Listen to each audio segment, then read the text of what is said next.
تو باقی پارٹیز جو کہ کہہ بیٹھی تھی کہ اوپن بیلٹ ہونا چاہیے، جب انہوں نے ہماری حمایت نہیں کی تو ہم سپریم کورٹ میں گئے.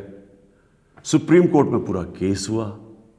اس کیس کے اندر ججز صاحبان نے بار بار پوچھا کہ پیسہ چلتا ہے، اور اس کے دوران ایک ویڈیو نکلائی جو 2018 میں سینٹ الیکشن میں ایم پیز پیسے لے رہے تھے، وہ ویڈیو بھی نکلائی. یعنی کسی کو کوئی شک نہیں تھا.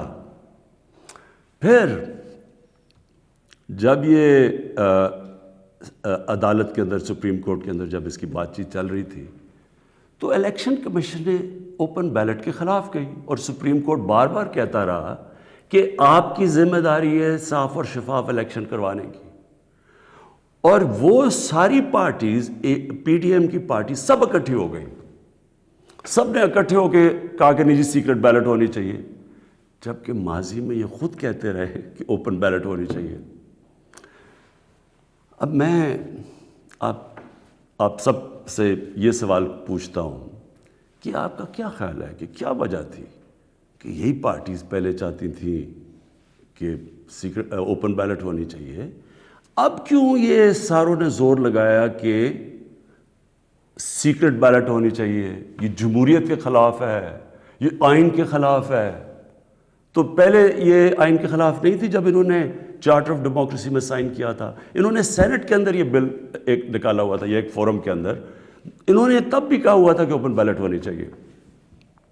تو میں آج اپنی قوم کے سامنے یہ رکھتا ہوں کہ یہ کیا ہوا، یہ آپ نے سمجھنا ہے.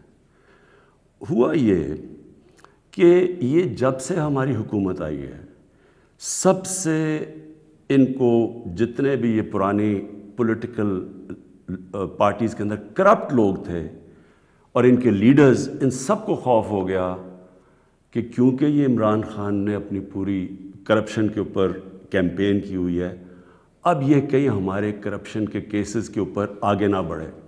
اور یہ میں آپ کو یاد کرا دوں کہ کرپشن کے کیسز ان کے پرانے ہیں. یہ کرپشن ہم نے نہیں کیسز بنائے، یہ ان کے دور کے کیسز بنے ہوئے ہیں. ہمارے دور میں تو صرف کوئی 5% بھی کیسز نہیں ہوں گے، سارے پرانے تھے. تو یہ تب سے سب اکٹھے ہو گئے.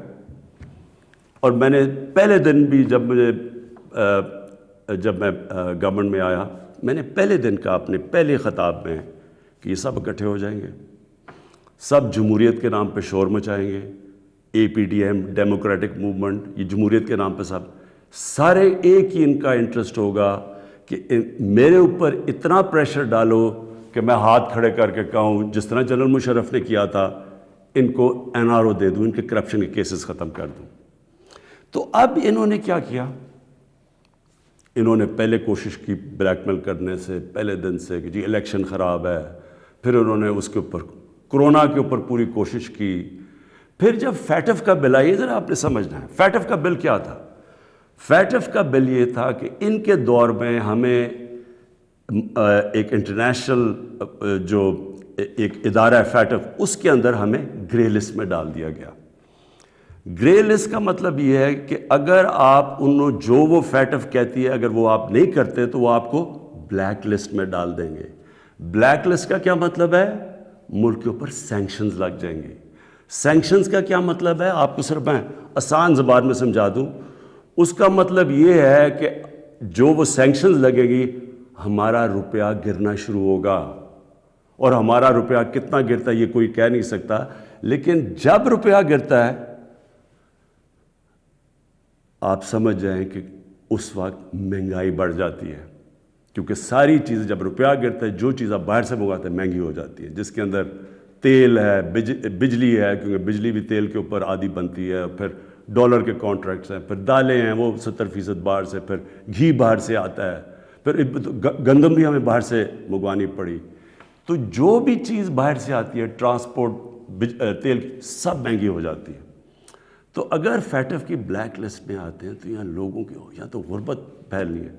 تو ہم فیٹف کے لیے جو قانون نکالنا چاہتے تھے، جو فیٹف نے ہمیں کہا قانون نکالنا تھا فیٹف کا، ان سب نے مل کے ایک ہمارے پاس ایک این آر او کا ایک دے دیا جی کہ جی یہ نیب کے یہ چینجز کریں، مطلب کہ نیب کو ختم کر دیں، تب ہم فیٹف کا بل سائن کریں گے.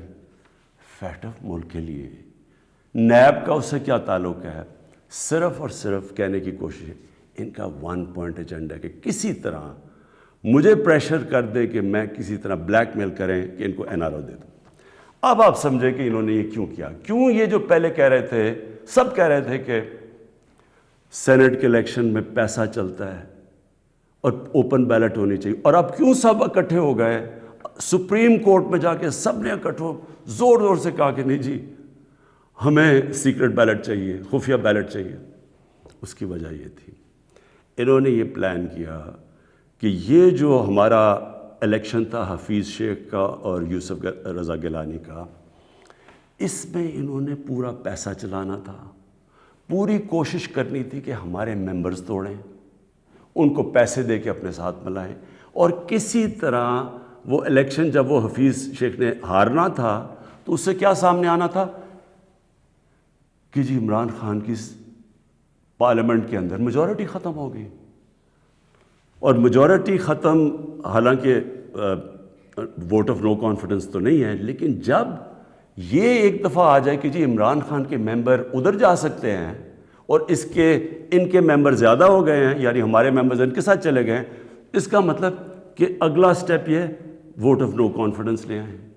تو اصل مقصد یہ تھا کہ ووٹ آف کانفیڈنس کی تلوار میرے اوپر لٹکائیں، مجھے بلیک میل کریں کہ میں کسی طرح ان کو NRO دے دوں۔ اب میں بتاتا ہوں کہ آگے میں نے کیا قدم لیے، لیکن میں صرف تھوڑا سا اپنی قوم کو، کیونکہ میں یہ ضروری ہے، آپ میں سے کئی نوجوان، ہماری نوجوان آبادی، ان کو پتہ نہیں ہے کہ میری یہ اب 25 سال ہو گئے ہیں، یہ سٹرگل ہے کیا، یہ کیوں تھی۔ دیکھیں عمران خان وہ واحد پولیٹیشین ہے جس کے پاس سب کچھ تھا پولیٹکس میں آنے سے پہلے۔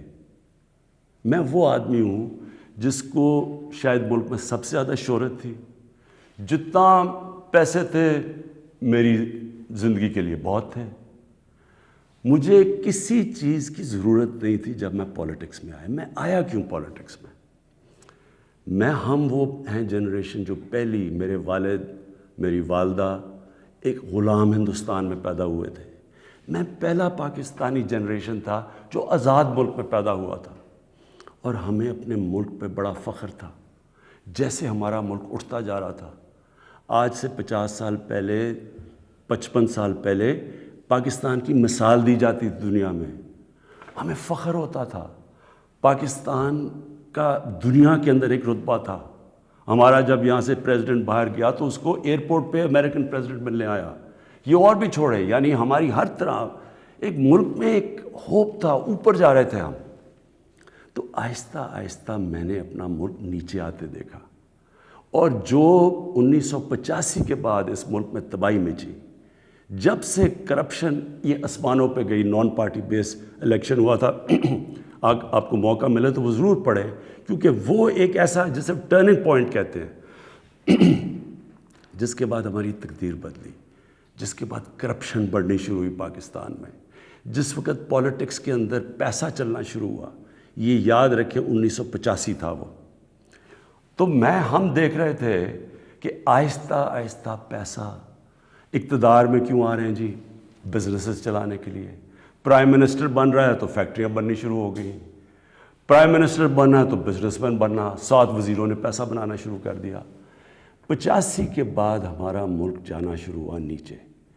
اس سے پہلے ہندوستان اور پاکستان کے اندر میں آپ کو فرق بتاؤں، میں جب کرکٹ کھیل کے ہندوستان سے پاکستان آتا تھا تو لگتا تھا غریب ترین ملک سے امیر ترین ملک میں آ گیا ہوں، اور آہستہ آہستہ آہستہ ہم نے چینج دیکھا یہ آتے ہوئے۔ میں اس لیے پولیٹکس میں آیا تھا، اور میرا مقصد کیا تھا؟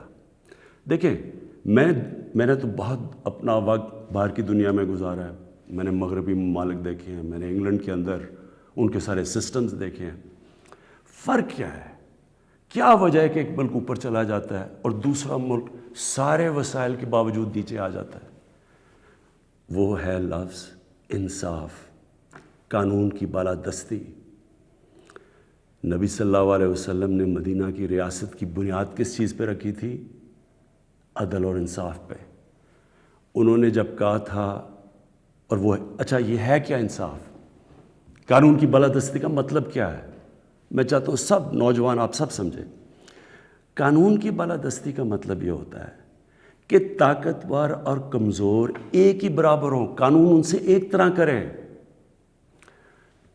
جب نبی صلی اللہ علیہ وسلم نے کہا تھا کہ تمہارے سے پہلے بڑی قومیں برباد ہوئی، جو طاقتور کے لیے ایک قانون، کمزور کے لیے دوسرا قانون، وہ قومیں تباہ ہو جاتی ہیں۔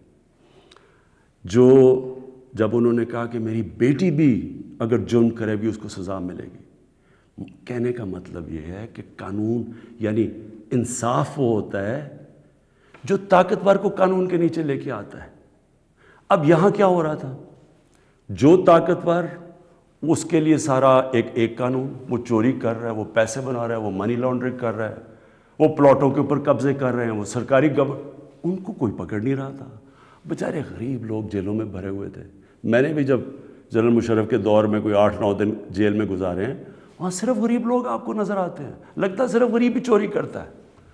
دیکھیں، یہ آپ کو آج میں صرف سمجھانے کی کوشش کر رہا ہوں کہ میری سٹرگل ہے کیا۔ دو چیزیں ہوتی ہیں، جب طاقتور کو ایک ملک کا قانون اس کو پکڑتا نہیں ہے، جب وہ کوئی جرم کرتا ہے تو وہ ملک اپنی تباہی کی طرف چلا جاتا ہے، جس طرح ہمارے نبی صلی اللہ علیہ وآلہ وسلم نے کہا تھا۔ وہ کیوں چلا جاتا ہے؟ میں یہ بھی آپ کو سمجھاتا ہوں۔ دیکھیں، چھوٹے چوری کرتے ہیں، غریب آدمی چوری کرتا ہے، پٹواری چوری کرتا ہے، تھانے دار، وہ پیسے بناتے ہیں، تنگ ہوتے ہیں لوگ۔ لیکن جب ملک کا پرائم منسٹر اور منسٹر چوری کرتا ہے تو وہ ایک ملک کو مقروض کر کے رکھ دیتا ہے۔ وہ کیسے کرتا ہے؟ میں پرائم منسٹر ہوں، سارے جتنے میرے جیل میں چور بھرے ہوئے ہیں، ان کی ساری چوریاں اکٹھی بھی کر دو تو وہ کتنے کی بن جائے گی؟ 2, 3, 4 ارب، 5 ارب، 6 ارب۔ میں پرائم منسٹر ہوں، میں ایک پروجیکٹ کے اندر میں اربوں روپیہ بنا سکتا ہوں۔ کیسے؟ میں پاور پروجیکٹ لگاؤں، اور یہاں ہوا ایسے، پاور پروجیکٹ لگاتا ہوں 100 ارب کا، وہ ہوتا ہے اس کی قیمت 100 ارب، میں اسے کہتا ہوں 130 ارب کر دو۔ 30 ارب سیدھے میرے باہر ہی، ملک سے باہر ہی چلے جاتے ہیں، میرے اکاؤنٹ میں آ جاتے ہیں۔